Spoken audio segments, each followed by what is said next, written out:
नमस्कार, तुम्ही पाहताय पुणेरी आवाज आणि आज माझ्यासोबत आहे गीता मालुसरे। हिला महाराष्ट्राची किंवा भारताची जलपरी म्हणूयात।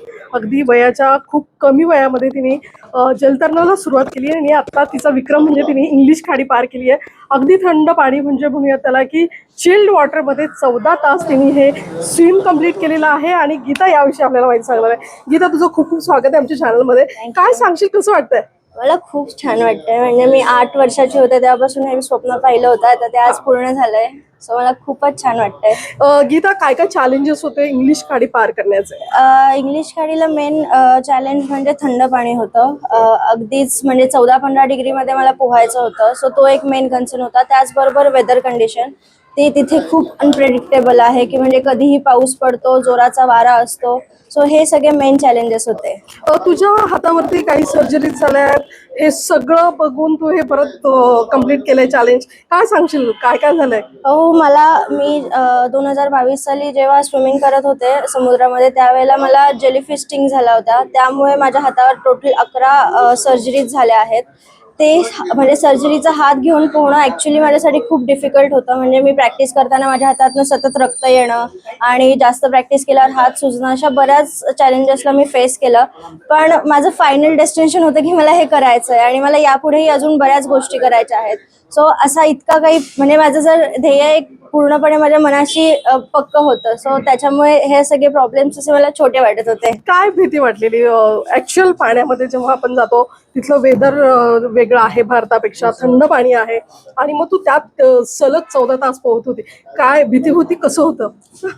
म्हणजे हो, भीती तर होतीच, पण म्हणजे एवढी पण नव्हती, कारण का मी इथे खूप प्रॅक्टिस केली होती। इथे अगदीच मी 10 तास 12 तास एवढं पोहत होते।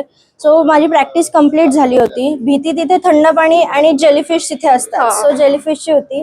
पण म्हणजे मी हे माझ्या इव्हन घरच्यांना पण सांगितलं नाहीये। मी इव्हेंटच्या आदल्या रात्री माझे जे सर्जरीचे सगळे फोटोज होते ते बघितले आणि असं झालं की याच्यापेक्षा वाईट अजून कायच होऊ शकतं। सो ते एक होतं की म्हणजे मला काहीच वाटलं नाही की म्हणजे मला होणार नाही किंवा असं काहीच नाही। माझ्या मनाशी पक्क होतं की मी पोहेल आणि एकदम छान इव्हेंट गेला माझा। शून्य त्रास झाला मला।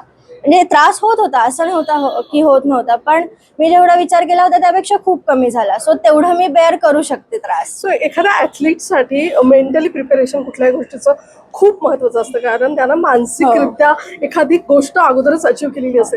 तू मेंटली कसं प्रिपेअर केलंस? मी म्हणजे तसं म्हणलं तर मी मेंटली खूप स्ट्रॉंग आहे। म्हणजे आधी एवढी नव्हते ॲक्च्युली, पण जेव्हा जेलीफिश स्टिंग झाला आणि ते 1 महिना जेव्हा हॉस्पिटलमध्ये एवढ्या सर्जरीज आणि ते पेन, त्याच्यामुळे मी खूप मेंटली स्ट्रॉंग झाले।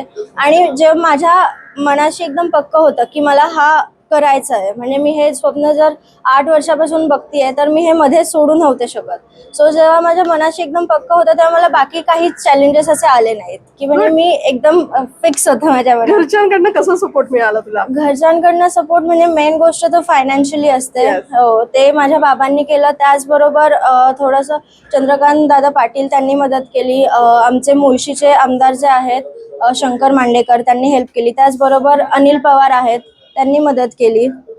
आणि घरच्यांचा सपोर्ट म्हणजे मी